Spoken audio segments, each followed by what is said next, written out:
അപ്പോൾ ഞങ്ങളുടെ അക്വാപോണിക്സിൻ്റെ 6 മാസത്തെ ഗ്രോത്താണ് നിങ്ങൾ ഈ കാണുന്നത്. ഈ 6 മാസം കൊണ്ട് ഒരുപാട് പച്ചക്കറികൾ നമുക്ക് കിട്ടി. ഇതിനകത്തുനിന്ന് ഈ കാണുന്ന പയറാണ്. പയർ ഇത് നമ്മൾ തണ്ണിമത്തനാണ്. തണ്ണിമത്തൻ ആയപ്പാട് ഇതിന് 1 മീറ്റർ വള്ളിക്ക് ലെങ്ത് ആയിട്ടേ ഉള്ളൂ. നിങ്ങൾക്ക് ഇവിടെ കാണാം. ഇത് കണ്ടോ, ഇതിൽ ഓൾറെഡി തണ്ണിമത്തൻ്റെ ഇതുകൾ ചെറിയ കായ ഉണ്ടായി തുടങ്ങി. പയറൊക്കെ നമ്മൾ ഒരുപാട് പറിച്ചതാണ്. ഇപ്പോഴും പയറുകളുണ്ട്, പയർ പൂത്തിട്ടുണ്ട്. പിന്നെ ഇത് മുളകാണ്, പച്ചമുളക്. മുളക് ഇഷ്ടം പോലെ ഉണ്ടായിട്ടുണ്ട്. പിന്നെ ഈ കാണുന്ന തക്കാളിയാണ്, നമ്മുടെ ചെറിയ തക്കാളി എന്ന് പറഞ്ഞ സാധനം. തക്കാളിയൊക്കെ ഒരുപാടുണ്ടാകും. നമ്മൾ ഇപ്പം നമ്മുടെ വീട്ടിലെ ആവശ്യത്തിന് മാത്രമേ ഉള്ളതുകൊണ്ട് തക്കാളി ഒരു മൂടെ നിർത്തിയിട്ടുണ്ട്. ഈ ചെടിയിൽ തന്നെ നിങ്ങൾക്ക് കാണാം ഒരുപാട് തക്കാളി ഉണ്ടായിരുന്നു.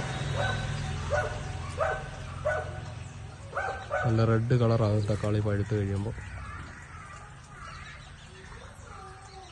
ഇത് ചീര, വേറൊരു ടൈപ്പ് ചീരയാണ്. ചീര, വെണ്ടയുടെ ചെറുതാണ്. വെണ്ടയ്ക്ക ഉണ്ടായി വരുന്നത്. ഇതെല്ലാം മിറ്റിലിനകത്താണ്, വെറും മിറ്റിൽ മാത്രമേ ഉണ്ടോ, വെറും മിറ്റിലിനകത്താണ് ചെയ്തിരുന്നത് നമ്മുടെ അക്വാപോണിക്സ് സിസ്റ്റം. ഇത് ചീരയാണ്. ഇത് പയർ, പുതിയ പയർ കിളുത്ത് വരുന്നത്. പാവൽ കയറിയിട്ടുണ്ട്, പാവൽ കിളുത്ത് വരുന്നതേ ഉള്ളൂ. പിന്നെ ചീര, വേറൊരു ടൈപ്പ് ചീര. വെണ്ടയ്ക്ക നിങ്ങൾക്ക് കാണാൻ പറ്റും. വെണ്ടയ്ക്ക ഉണ്ടായത് നല്ല വലിപ്പമുള്ള വെണ്ടയ്ക്കയാണ്. ഇത് നമുക്കൊരു 3 ദിവസം കൂടുമ്പം പറിക്കാൻ പറ്റും ഇതിൻ്റെ സാധനങ്ങൾ. പിന്നെ മുളകാണ്. മുളകൊക്കെ ഇഷ്ടം പോലെ ഉണ്ടാകും. ഇതൊക്കെ ആദ്യമേ മുതൽ 6 മാസമായിട്ട് നമ്മൾ മുളക് പറിച്ചുകൊണ്ടിരിക്കുന്ന ചെടിയാണ്. ഈ ചീരയുടെ ഇത് കണ്ടോ, ഇവിടുന്ന് നമ്മൾ മുറിച്ചെടുത്തേക്കുന്നതാണ്. ഇതിന് മുറിച്ചെടുത്തിട്ട് പിന്നെയും വളർന്നു വരുന്ന സാധനങ്ങളാണിത്. ഇതെല്ലാം ഇതുപോലെ അക്വാപോണിക്സിൽ ഏറ്റവും വലിയ നമ്മൾ വെള്ളം ഒഴിക്കേണ്ട, വളമിടേണ്ട, ഒരു സാധനം ചെയ്യേണ്ട. നമുക്ക് മീനും ശുദ്ധമായ പച്ചക്കറിയും കിട്ടും. ഇതൊരു ചീരയാണ്. പിന്നെ ഇത് പയറാണ്. പയർ കഴിഞ്ഞ ദിവസം പറിച്ചതാണ്. ഈ ചെടിക്കൊരു 3 മാസത്തെ പഴക്കമുണ്ട്. കളയാറായിട്ട് ഞങ്ങൾ നിർത്തിയത്, പിന്നെ ഉണ്ടാകുന്നതുകൊണ്ട് കളയാതെ നിർത്തിയിരിക്കുന്നതാണ്. നമ്മുടെ മീനുകളെ ഇവിടെ നിങ്ങൾക്ക് കാണാൻ പറ്റാവുന്നതാണ്. വലയുള്ളതാണ്. വലയുള്ളത് കൊണ്ട് ക്ലിയറായിട്ട് കാണത്തില്ല.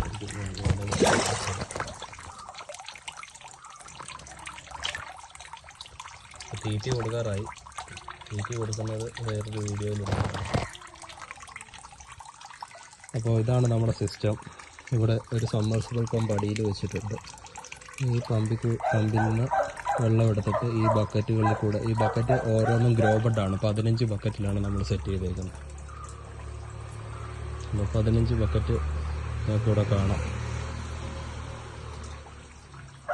ഈ 15 ബക്കറ്റിൽ നമുക്ക് പച്ചക്കറികളുണ്ട്, കിട്ടുന്നുണ്ട്. മീൻ ഞങ്ങൾ 2-3 പ്രാവശ്യം മീൻ പിടിച്ചു. ഇപ്പോൾ 6 മാസത്തെ വളർച്ച ആവറേജ് ഒരു 450 ഗ്രാംസ്, 400 ഗ്രാം അങ്ങനെ വെച്ച് കിട്ടുന്നുണ്ട് നമുക്ക്. മീൻ വേറൊരു വീഡിയോയിൽ മീൻ പിടിച്ച് കാണിക്കാം നമ്മൾ. പിന്നെ നമ്മുടെ ടാങ്ക് എന്ന് പറയുന്നത് 15 അടി നീളം. ഇവിടെ കാണാം 15 അടി നീളമാണ് ഈ ടാങ്കിൻ്റെ ഇത് വരുന്നത്. 7 അടി 15 അടി 7 അടി വീതി. അതിൽ നമ്മൾ ഇത് ടാർപോളിൻ ഷീറ്റാണ്, 500 GSM-ൻ്റെ ഷീറ്റ് വെച്ചിട്ടാണ് ചെയ്തേക്കുന്നത്. പ്ലാസ്റ്റർ ചെയ്തിട്ടില്ല.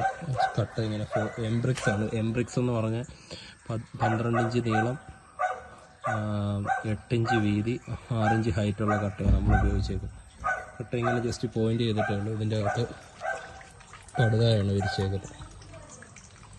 പടുത വിരിച്ചിട്ട് ചെയ്തേക്കുന്നതാണ്.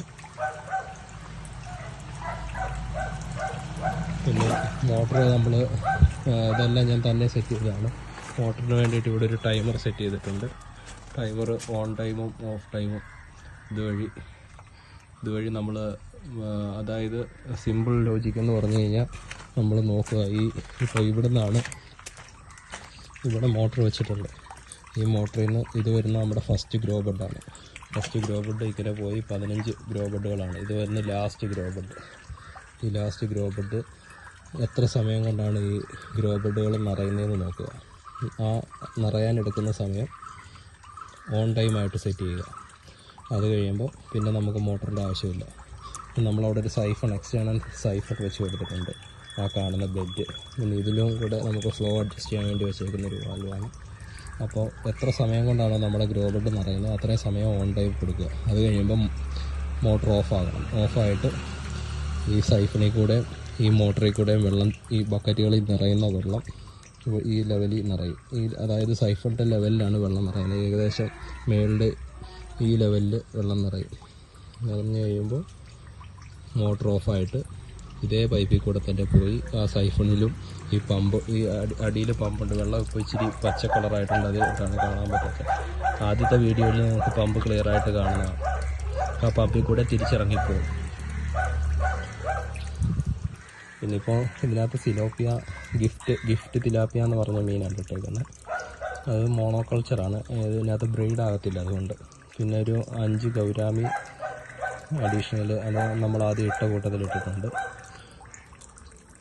ഇനിയിപ്പം